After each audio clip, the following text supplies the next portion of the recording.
Muy buenas tardes para todos, bienvenidos a nuestra reflexión del atardecer.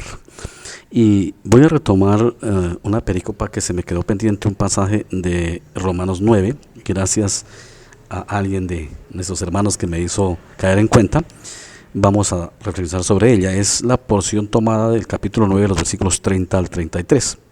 Dice, ¿qué pues diremos? Que los gentiles que no iban tras la justicia han alcanzado la justicia, es decir, la justicia que es por fe.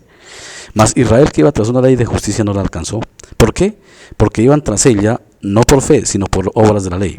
Pues tropezaron en la piedra de tropiezo, como está escrito, he aquí pongo en Sión piedra de tropiezo y roca de caída, y el que creyere en él no será avergonzado.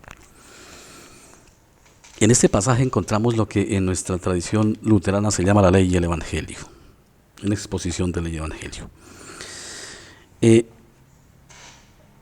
pueblo gentil, que es el pueblo no judío, o sea nosotros, no estaba buscando nada, no era ni consciente, digamos, de manera sistemática de su pecado, no estaba buscando ninguna salvación porque el pueblo gentil ignoraba totalmente su vida, su condición pecaminosa, totalmente estaba ignorada.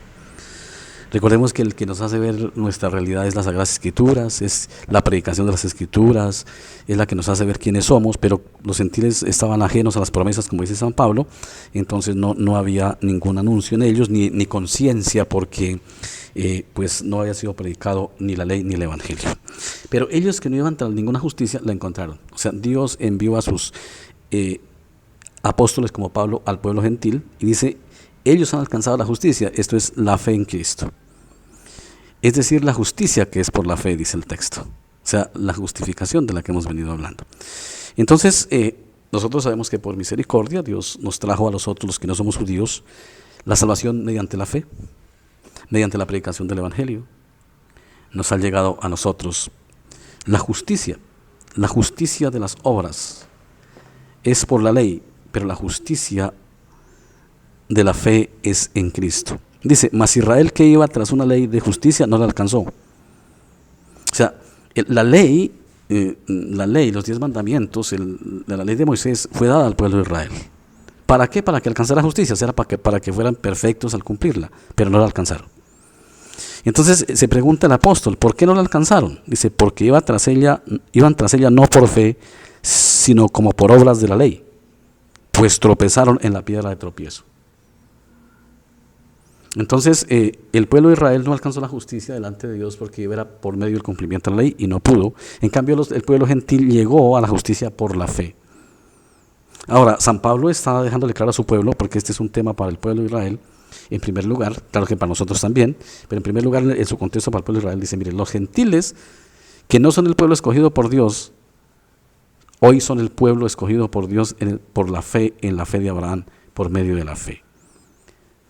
Digamos que Pablo trata como de persuadir a los judíos de que ellos sientan que por su orgullo y por su vanidad de creerse cumplidores de la ley, no alcanzaron lo que sí el pueblo gentil ha alcanzado por medio de la fe. Y dice, ¿por qué? ¿Por qué no lo alcanzaron? Porque iban tras la justicia, pero por medio de la ley. Entonces, esta es una reflexión que nos llega, porque pues nos pone a pensar en que nosotros los gentiles alcanzamos primero la justicia de Dios que los judíos, el pueblo de Dios, por una razón, porque el gentil acepta a Cristo como su Salvador, con más prontitud por la gracia de Dios que el judío. El judío aferrado a la ley, y esas eran las disputas que había con nuestro Señor y Salvador Jesucristo. Entonces Él nos escogió a nosotros. De hecho, más adelante San Pablo va a decir que el pueblo de Israel no creyó, y en cambio era un propósito de Dios, y así llegó la salvación a nosotros los gentiles. La fe en Cristo nos asegura la salvación, nos asegura la vida eterna, porque Cristo es nuestra justicia. Y Él se convierte en piedra de tropiezo para los que creen que la salvación es por las obras. Para los judíos fue una piedra de tropiezo, por eso lo mataron. Para todo aquel que cree que la salvación es por las obras, por sus propios medios, Jesucristo viene siendo un tropiezo. Por eso dice: he aquí pongo en Sión piedra de tropiezo y roca de caída, y el que creyere en él no será avergonzado. Todo aquel que pretenda ir al cielo por medio de la ley tropieza con Cristo y será avergonzado, porque no será perdonado. Pero todo aquel que va a la fe en el Señor Jesucristo no será avergonzado. Esa es la diferencia. Y nosotros ¿por qué no somos avergonzados hoy? Porque se nos dice santos. ¿Y por qué en el lenguaje bíblico se llama santos a los seguidores de nuestro Señor Jesucristo? Porque nos ha santificado. Nos ha purificado con su palabra. El apóstol Pedro dijo: purifícanos con tu palabra es verdad. Ya estamos purificados. Ahora, ¿cuál es nuestro deber sabiendo todas estas cosas mientras vivimos? Ahí viene la pregunta: entonces, ¿qué hacemos?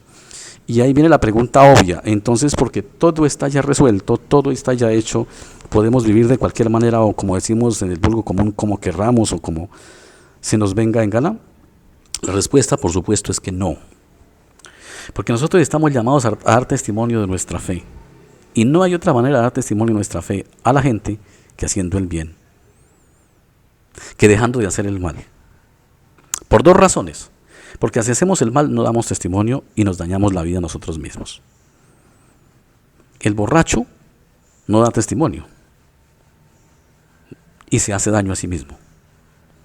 Así sucesivamente el adúltero no da testimonio y daña a sí mismo su vida, porque daña a su familia, daña a su cuerpo de muchas maneras. Y así sucesivamente la mentira, la blasfemia y todos los pecados, nosotros sí estamos llamados a que con la ayuda de Dios, avanzando en la vida, los vayamos combatiendo, los vayamos retirando de nuestra vida. A veces se da fácil, a veces no.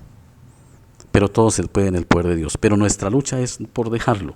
Nosotros no podemos acomodarnos, y esto es lo que a veces es la lucha, a decir que porque todo el Señor lo hizo ya, entonces nosotros vivamos como querramos. No, porque eso no se trata de eso, y además porque así no agradamos a Dios. Y vamos a tener consecuencias, porque si obramos mal en esta vida, pues las consecuencias para esta vida nos van a llegar. El que obra mal, pues le va mal. Eso no tiene otra lógica. Y más si sabemos que Dios nos salvó, pues debemos, por agradecimiento, por misericordia, con la ayuda de Dios, siempre procurar vivir de una manera adecuada, de una manera que demos ejemplo de que somos diferentes a la demás gente, para que si la gente vea en nosotros la diferencia y sean atraídos por esa diferencia, por esa manera de vivir, y lleguen a los pies de Cristo. Por eso nuestro testimonio habla más que 1000 palabras. Nosotros podemos decir de boca muchas cosas, nosotros podemos decir yo soy cristiano, yo soy no sé qué, pero la gente va a mirar si eso es cierto. Porque si nosotros decimos somos cristianos, si somos borrachos, adúlteros, fornicarios, pelietas, y andamos haciendo lo que no es, pues no damos testimonio, nos contradecimos, y la gente así no nos va a creer, y está en juego el testimonio para que otros vengan a la fe. Por eso, con la seguridad de la salvación debemos estar libres para servir y hacer el bien, haciendo el bien, cambiando, porque al cambiar nuestra vida es bendecida.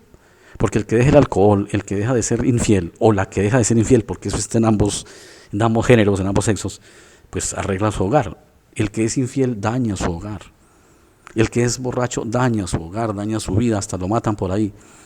El que es mentiroso, pues sí que le hace daño a la comunidad. El que es soberbio, pues nadie se lo aguanta y él se hace daño porque ya nadie lo quiere. En fin, todo tiene una consecuencia. Por eso el Señor quiere que sus hijos vivamos de una manera diferente. Eso es necesario, eso es indiscutible. Eso es indiscutible. También porque muestras del arrepentimiento es dejar de hacer el mal. Ahora, con la ayuda de Dios, y esto es una lucha diaria, esto no es de un día de descuidarse, esto es de lucha, en pie de lucha, porque el pecado está a la puerta a toda hora, y si nos descuidamos, nos derrota. Entonces, hermanos, la pregunta que es obvio que se hacen es, bueno, si las Sagradas Escrituras nos afirman que ya está la salvación en Cristo, ¿podemos vivir como queramos? La respuesta es de ninguna manera, como dijera Pablo. Pablo lo dice de otra manera. Entonces, ¿pecaremos pues porque no estamos bajo la ley sino bajo la gracia? Dice de ninguna manera, porque el Señor nos ha enseñado, si estamos sepultados con Cristo, hemos muerto al pecado, tenemos que dar fe de ello. Claro, espiritualmente hemos muerto al pecado, pero carnalmente todavía tenemos la lucha y tenemos que estar en pie de lucha. Por supuesto que una de las ejes principales de la vida cristiana es el buen testimonio. Ahora, el enemigo busca que no lo demos para dañarnos la vida y evitar que otros crean en Cristo, ¿no? Por eso luchamos contra el enemigo que busca que nosotros tengamos una vida desordenada, que nos tienta aquí, nos tienta allí. Por eso debemos estar en pie de lucha. Y de eso se trata también la lucha en la iglesia. Las oraciones para fortalecer la fe los unos por los otros, cuidando la espalda los unos por los otros. Entonces, hermanos, sabemos en conclusión de que somos salvos por la fe, pero también sabemos en conclusión que somos llamados a vivir esa fe, de manera que sea visible que nosotros somos hijos de Dios. Que hagamos frutos dignos de que somos arrepentidos e hijos de Dios. Que el Señor nos ayude. Oremos. Padre Santo, nosotros ya sabemos en nuestro interior que somos salvos por la fe, pero tenemos una tarea que hacer y es hacer el bien. Es dar ejemplo en todo sentido de nuestra vida en este mundo, pero muchas veces no lo hemos dado. Muchas veces decimos una cosa y hacemos otra. O como dice el dicho popular, el cura predica pero no aplica. Padre, te pedimos perdón, Señor, que tú nos ayudes y nos guíes para hacer el bien, para glorificar tu nombre y para que la gente vea en nosotros algo diferente, como tus hijos. Luchamos todos los días y perdónanos por las veces que no lo hemos hecho, porque muchas veces no hemos hecho lo que decimos ser. Ayúdanos, Señor, a ser congruentes con lo que predicamos y con lo que decimos ser. Perdónanos nuestras ofensas y guíanos siempre, Señor. Guárdanos del mal y para que en agradecimiento te honremos, ayúdanos a vivir piadosamente. Por Cristo Jesús. Amén.